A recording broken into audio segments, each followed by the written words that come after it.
When you have decided to do some editing, you'll first want to take a good position to sit. Rule of thumb is to imagine that your tailbone is actually a real tail, and your goal is to not sit on your tail. Next, your hands.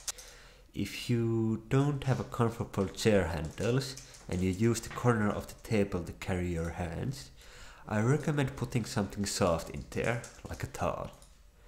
Then, organize your materials in a way that you and future editor can find that stuff with ease.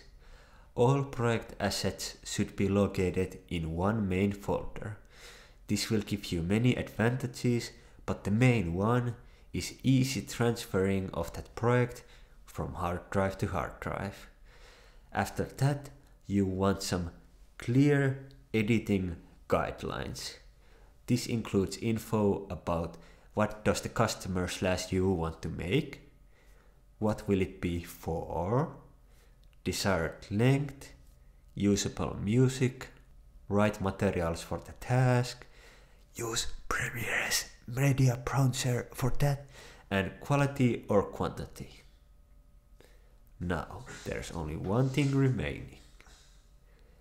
Making sure that you have enough time, no distractions, and food sorted out, so you will get the maximum benefit if you get to a editing flow state. Then you're all set to start Premiere.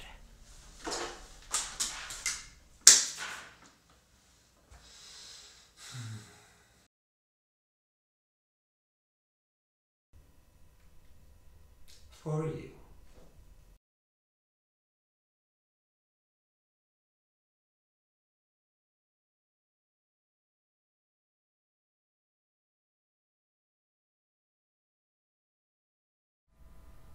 Okay, first create your project in your desired location.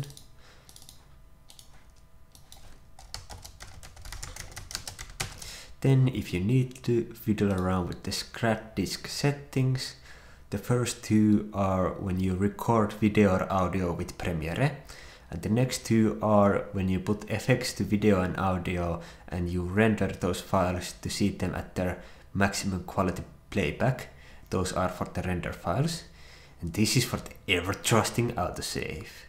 And I'll go into more detail about the save locations later. Then there's a couple of things that I recommend you do before starting editing. First up is autosave, and these files take no space. So my recommendation is to go nuts and making like 50 files and automatic save every 5 minutes. And I think this minimizes the damage a random crash might do to your project very much. Next up, mediacode files. And these are the files that Premiere make when you import video or audio to your project to make the playback smoother. And if you have a lot of video and audio files, the folder size might get quite big. So my recommendation is when you're working alone, making one fixed locations for those files, and then you don't need to change the locations when new projects come along. Or B, when you work with a group of editors, putting it to the main project folder. So when another person is accessing that project from another computer, that computer's Premiere doesn't need to make these files again. Or using the save mediacode files next to the originals, but I don't like this at all, and I'll show you why.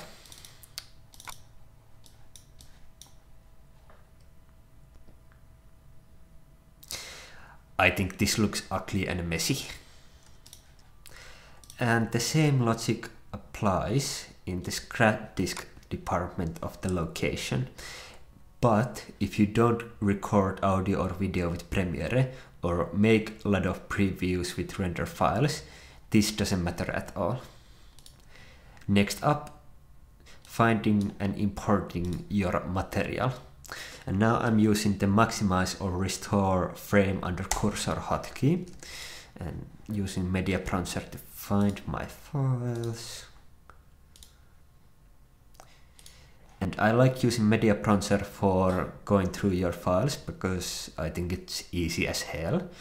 And you can even make these bigger, and you can even check the audio with clicking and pressing space. Then when you have the right files, just grab them and drop them there. Or if you have them already selected in here, just grab and drop. And if you have like some files that just doesn't compute, the Premiere says that these doesn't compute, we don't take these, so they won't be here. And now it's creating those media files for this video and audio. And if you have a lot of them, this will take a long time. Then, making a sequence. The easiest way to make a sequence is grabbing and dropping this over here. And now the sequence settings will match the video material settings. And now, if your video materials audio has many channels for separate mic, cameras, mic and stuff like that, now I recommend select all, modify audio channels and making this as comfortable as possible for audio editing when you're in the end of your edit. And you must do it now, and now it's warning about it, because if you do it after the project's done, the clips in the sequence won't change. Only the ones change that you put into the sequence after the change. Next up, playing with the workspace layout, like trying out the presets that Premiere gives you, and when you have found the right one for you, changing the panel sizes and the panel location to fit your editing style, and after that's done, saving that workspace so it will be easily available to you in the future, and you'll get even a nice hotkey with that own workspace. Then I forgot to tell you about using your video card to make your video editing faster and better.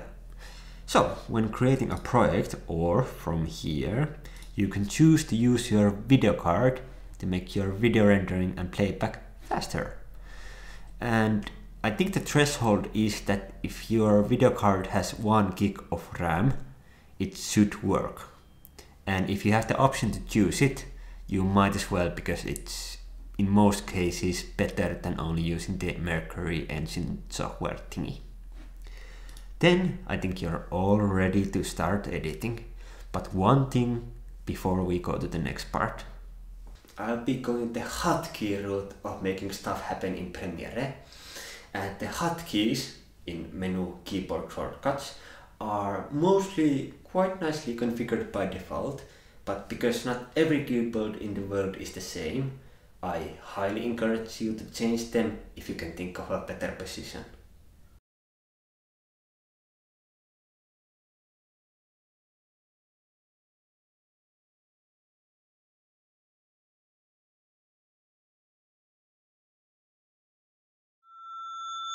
There's 3 good hotkeys for precise editing. First up, JKL. L makes you go forward, K stops, and J makes you go backward. And you can push them multiple times to get multiple speeds. Then spacebar. That's play and stop for this red line over here. And then there's arrow keys left and right, which makes you go 1 frame at a time. And you can use shift and left and right to go 5 frames at a time.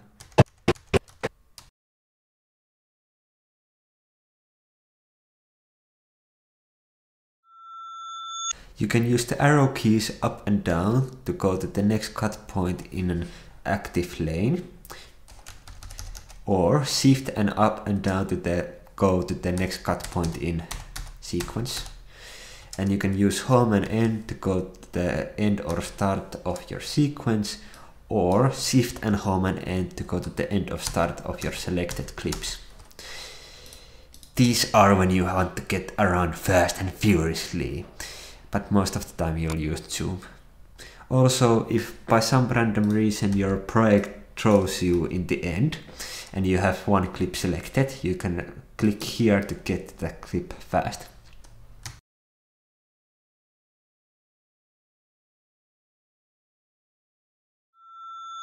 Plus to zoom in, minus to zoom out, backslash to zoom to fit the sequence, and Alt and mouse wheel to zoom wherever your mouse cursor is.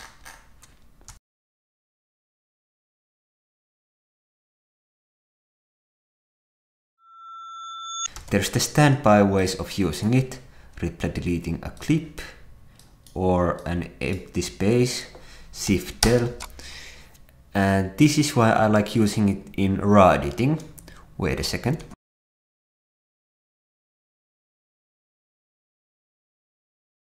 Now you can make an easy raw editing deleting process, not delete one by one like this. Or if you have some guy who's already deleted like this, you can do this kind of trick.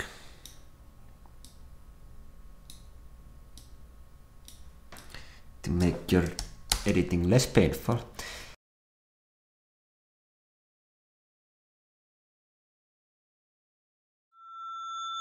You've probably mastered the cut tool and the selection tool, C and V, but have you tried B and N, the replay edit tool and the rolling edit tool?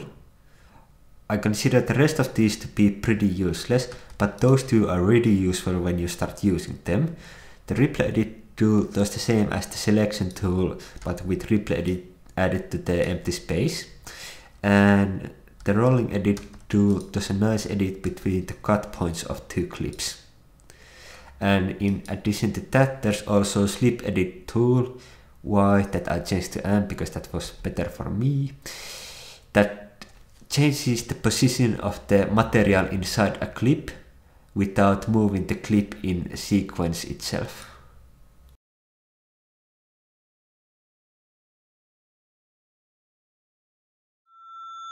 So, Ctrl C to copy, Ctrl V to paste, Ctrl Shift V to insert paste, Ctrl X to cut, Ctrl Z to undo, and Ctrl Shift Z to redo.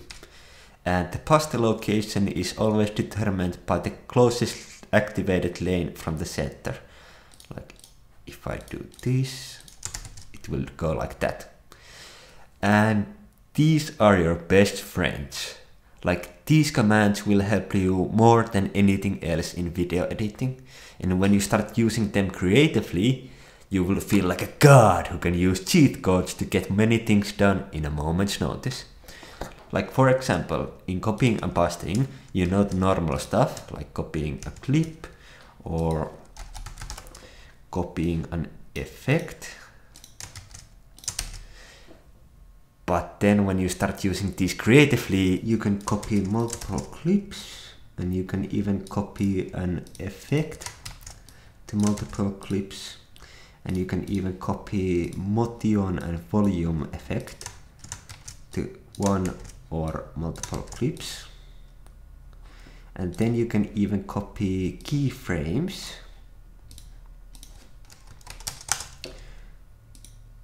to one or multiple clips. And then you can even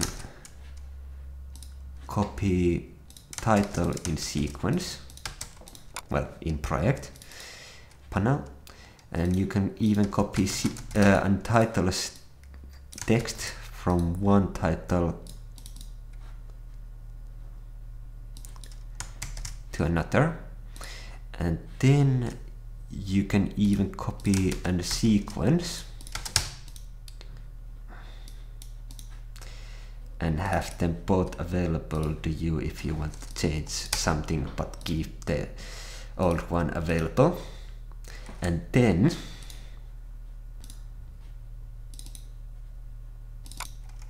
you can even copy and project and the new one will work. Let me save this.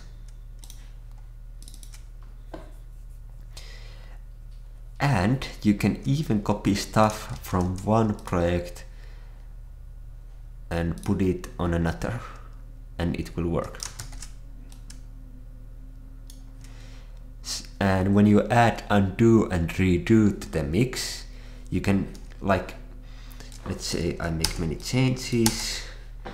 I don't like the changes, but I want to keep this one. I'll select this, copy it, undo it, the heck out of it, and paste it. And now I have both of them available to me. And these kind of things get me so excited. And one thing to note here, the history of the undo and redo will zero itself when you leave a project, and keep that in mind. And also, if you can, make the undo history setting states like something like 50 or 100 if your computer can handle it.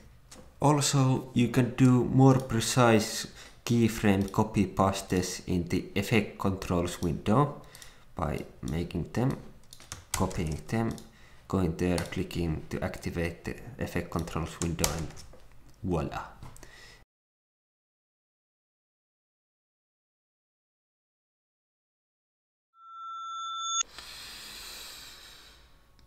Timeline selecting, you can select multiple clips with Shift, you can select part of linked media with Alt, you can select cut points with Ctrl, and with Ctrl hold you can select the rolling edit and the replay edit functions.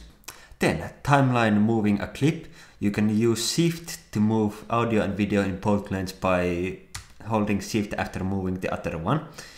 Then by dropping a clip you can use Ctrl to do an insert drop, or you can use the right side Alt to do this kind of funny kind of drop where it moves the clips on the surrounding and replay deletes the old spot, or you can use the left side Alt to copy your clips into a new place. Then timeline tricks. Wait a second. You can use Ctrl to create keyframes to your clip, and in the audio side too. You can use Cut tool and Alt to cut only part of your linked media, and you can use GKL with Shift to increase your speed only by 10%, not 100%.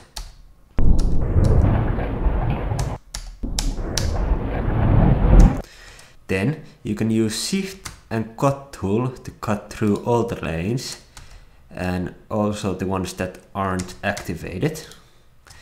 Then in this section you can use mouse wheel to make the icon smaller and bigger, Control mouse wheel to make it slower bigger, and Shift mouse wheel to make all the lanes of the video or audio smaller and bigger.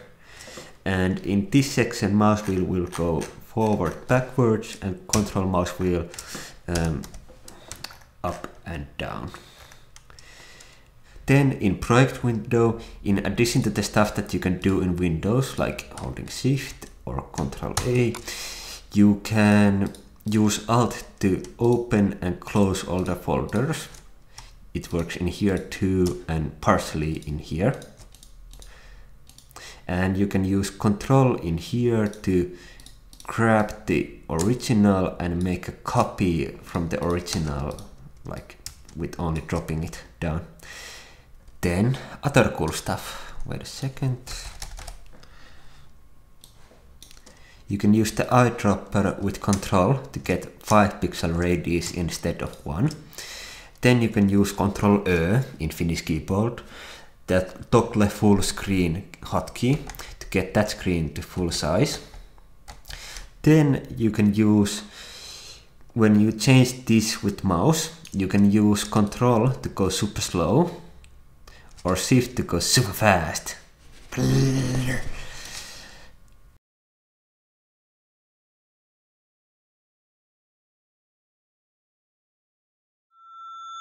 Presets. I'll start with effects. You can apply an effect, make changes, even keyframe changes. I'm using Ctrl to make this look a bit more funky like right now. Then you can save that preset and you can access that preset from there and apply it there, and it will have the same values and keyframes when you saved it. And if you want, you can create custom pin and name it and put your most used transitions or effects to that custom pin, and they will be there easily available. Then you can even create your own font presets by changing the values like this color and maybe even a couple of strokes. And then click in here, new style, give it a name, and then it will be the downest one here, and it will carry from project to project. Then you can create the workspace presets that I already explained, and some keyboard shortcut presets for when you share your computer with another person.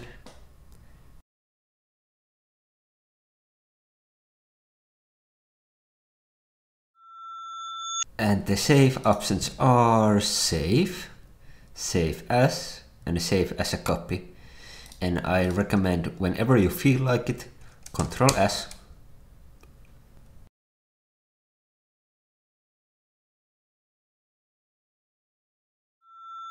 So, ladies and gentlemen, I'll use the last second to go through some hotkeys and stuff that I categorize OK/good.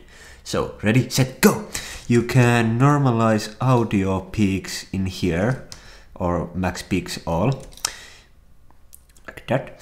And you can use duplicated frame data, like that shows you where you have the same kind of frames. And if I put this, it shows it different color, and you can now see that it shows that this is only the same in your project. And number 3, you can use hold frame. It puts the whole video only for the frames that you put it to hold. And then you can use apply default transition, and now it applies the ones that you have yellow lined over here in audio or video. You can use the hotkeys Ctrl D or Ctrl Shift D to get that, and you can use the Ctrl to get multiple spots and then apply them to get nice results. Then one little thing,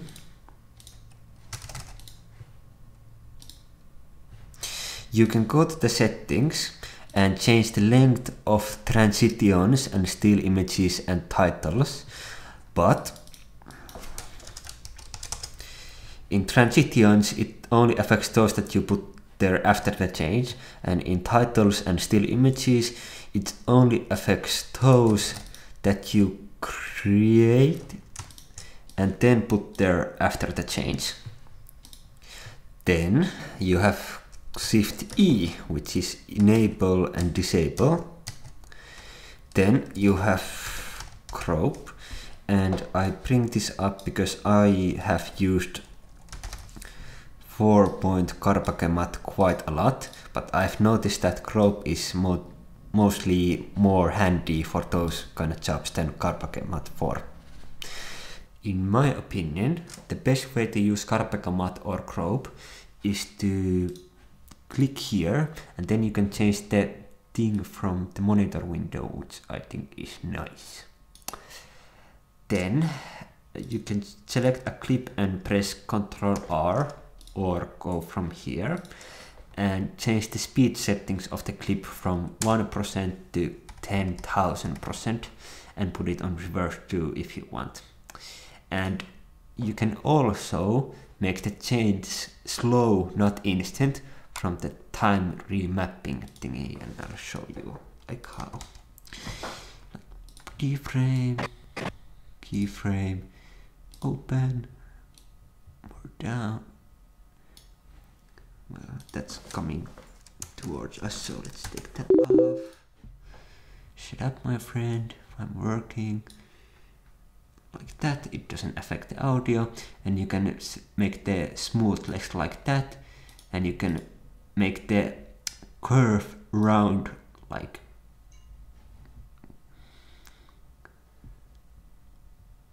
that. Then you can use opacity's blend modes right here to, in my mind, create some sweet effects when you put them all on top of each other. Then you can use double click here to get to the motion controls, which I really like. Then in titles, when you create a long like end credit style title, you put this on, and then you can go all the way down. Even if you make more, it goes more down. So I really like this a lot too. Then synchronizing multiple clips by audio. Wait a second. And this is a little tricky because the audio needs to be really distinguished so it will sync it right. And even now it's a little bit, but it will sync it a couple of frames off, like I'll show you. There. And the next, this will take a bit more, so wait.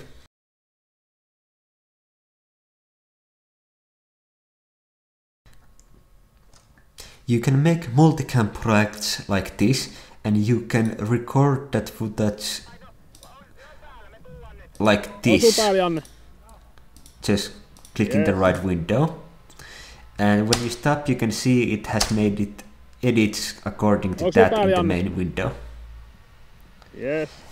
Then you can add an adjustment layer in here, and it will put out any effect that you put on top of it, like black and white, to anything that's below it. Then when you have the text file, you can put drop shadow to it to make it pop more. And then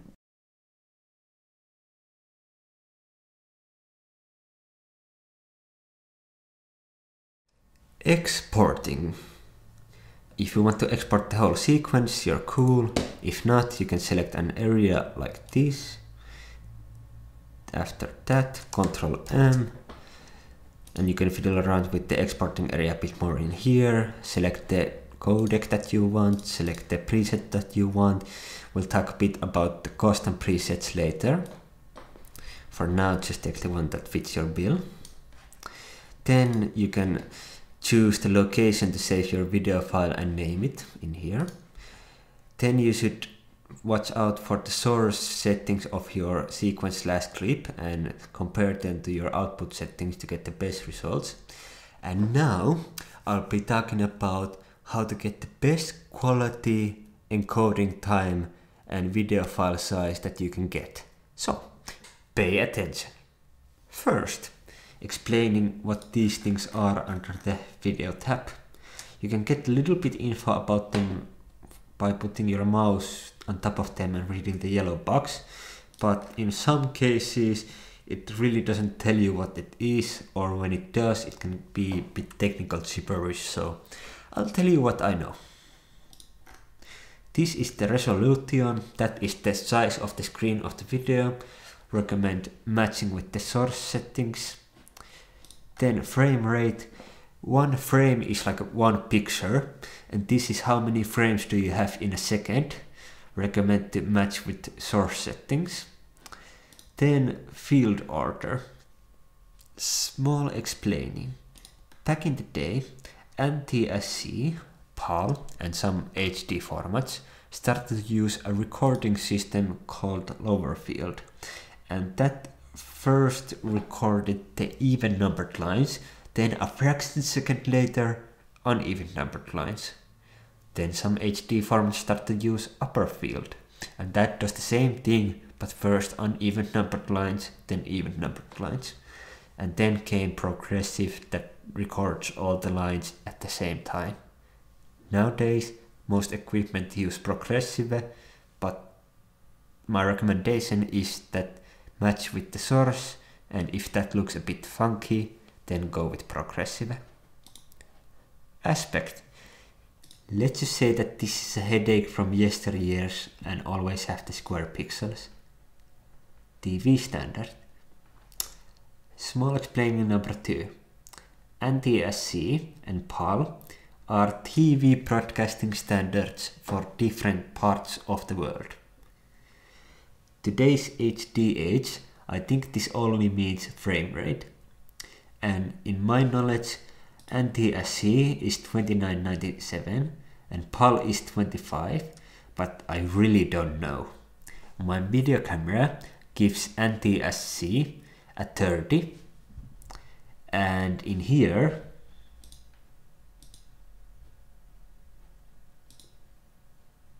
so I have no clue. So my recommendation is to go with the source settings, and if it goes to somewhere like TV, make sure that they give you the right frame rate. Profile. This is a bit weird and a small explaining number 3. When you put a preset for phone and tablet, it gives baseline from here. When you put a regular HD video or regular video, it gives a main. And when you put a YouTube or a Vimeo video, it gives high. And my guess is that these are a bit different encoding systems that work best in their target platforms. So just put the preset that's closest to your desire and go with the profile that it gives. Then level. This is an annoying gatekeeper that doesn't let you put your resolution or frame rate higher unless you put it higher. Like, can't do it, you have to put this higher and then you can do it. Render at maximum depth / use maximum render quality, and these explain in these pretty well, and they basically means we make your effect look better, but we will take a bit more of your encoding time. Use previews. When you hit enter on your timeline sequence and it makes the red parts green, you can use those green part files to make your exporting faster. Use frame blending, and it says it's pretty good there, and it means that if you have a different exporting frame rate from the source frame rate, you want to use this. And import in the project does what it says, that when you have exported it, the file goes straight to this project where you exported it. And lastly from here, bitrate. And bitrate basically translates to detail in pixel / file size of video. And I'll show you the detail part.